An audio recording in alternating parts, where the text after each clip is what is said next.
మూడు యుద్ధాలు ప్రిపేర్ అయ్యి ఉండాలంటారు. ఒకవైపు బలూచిస్తాన్, ఇంకోవైపు పఖ్తూన్, ఇంకోవైపు భారతదేశం వైపు నుంచి 3 యుద్ధాలకి ప్రిపేర్ అవ్వాల్సిన పరిస్థితి ఉందా పాకిస్తాన్ కి? మనకు వస్తున్న సమాచారం అయితే, మనకు ఉన్నటువంటి స్వచ్ఛమైన సమాచారం అయితే, అటు ఆఫ్ఘనిస్తాన్ బార్డర్ లో కూడా పాకిస్తాన్ కి ఏం మంచిది లేదు. వాళ్ళు కూడా ఎత్తెత్తి కొడుతున్నారు పాకిస్తాన్ ని. అక్కడ కూడా సమాధానం చెప్పుకోలేకపోతున్నారు. ఇరాన్ సరిహద్దు కూడా ఉంది. ఇరాన్ సరిహద్దులో కూడా వాళ్ళకి ఇబ్బందిగానే ఉంది. ఇరాన్ లో వాళ్ళకి ఎక్కడ మంచి సానుకూల వాతావరణం లేదు. సో అన్ని విధాలుగా ముట్టడి అయిపోయింది.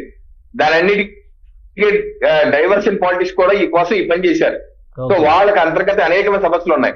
సో ఈ రోజు ఫుల్ ఫ్లెడ్జ్ ఏదో నిజంగా మీరు అన్నట్టు ఫుల్ ఫ్లెడ్జ్ చేస్తే 2 రోజుల్లో క్లోజ్ అయిపోతుంది.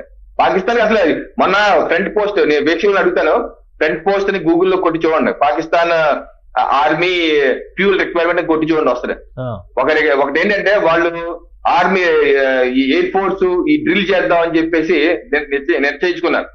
అయితే మళ్ళీ ఇంకో లెటర్ ఇచ్చారు, అబ్బాయి మన దగ్గర ఫ్యూల్ లేదు, ఈ డ్రిల్ చేయడానికి కూడా మన దగ్గర తైలం లేదు, డబ్బులు కూడా ఫండింగ్ కూడా తగ్గిపోయింది అక్కడ ఆర్మీకి. ఎందుకంటే అక్కడ ఎకానమీ బాగాలేదు.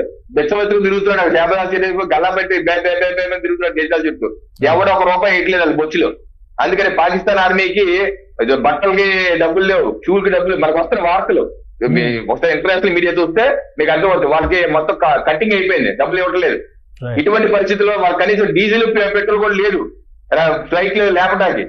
అందుకనే ఇప్పుడు వాళ్ళు మేకపోతు గాంభీర్యాలు, అదేదో మోహరించినట్టు యుద్ధం రెడీ అయినట్టు మేకపోతు గాంభీర్యాలు తాటాకి అప్పుడు అంతే. వాళ్ళ ఆర్థిక పరిస్థితి, అంతర్గత పరిస్థితి అన్ని నిజంగా యుద్ధం అంటే వస్తే 2 రోజుల్లో కీలకతం. పిఓకే ఇప్పుడు అదే సిమ్లా అగ్రిమెంట్ క్యాన్సిల్ చేసామంటున్నారు.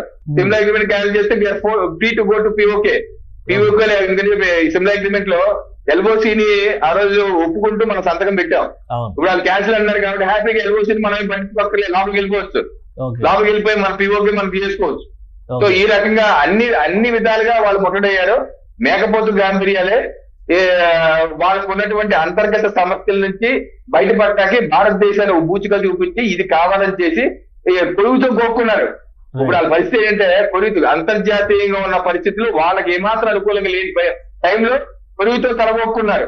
నరేంద్ర మోడీ గారితో తలగొక్కుంటూ అంటే పెద్ద పెద్ద వాళ్ళకి ప్యాంట్లు తడిసిపోతాయి. అలాంటిది పాకిస్తాన్ పరిస్థితి ఏంటి? ఇప్పుడు పాకిస్తాన్ మద్దతుగా ఎవరో లేడు. అటు చైనా కూడా ఆ పరిస్థితి బాగలేదు. ఎందుకంటే అమెరికాతో 400% 500% టారిఫ్ వార్ లో ఉంది.